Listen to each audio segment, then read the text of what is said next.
Jim Holley, SupercrossOnline.com, the man who finished up 7th last weekend in his debut in the 450 on the factory KTM, Justin Brayton. What a ride, man.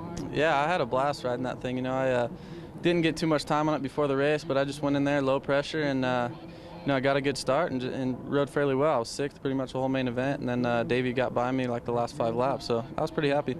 You beat your teammate Nick Way, who's been out on that thing all year. Yeah, Nick, he went down in the first turn, and he was actually riding really well. He came from you know, last to 11th, so he was riding good, but it was cool to get top 10 in my first one. So you're back out on a lights bike here in Seattle, no rain. Your thoughts here, your last chance to try and steal a win away? Yeah, I'm excited for tonight. Been training real hard for this race. You know, with all the chaos going on with the championship, hopefully I can sneak under the radar and get my first win tonight. So track looks pretty good, and looks like the rain's going to hold off, so I'm definitely excited.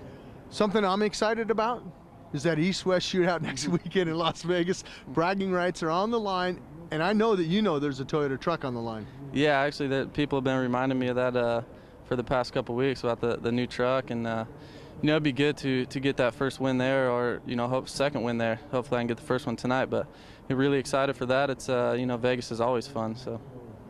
You think the West Coast guys have maybe an advantage just because of the fact that you're used to the hard, dry tracks? I mean, your practice tracks out west, and you know, they're all hard and dry and blue groove and nasty.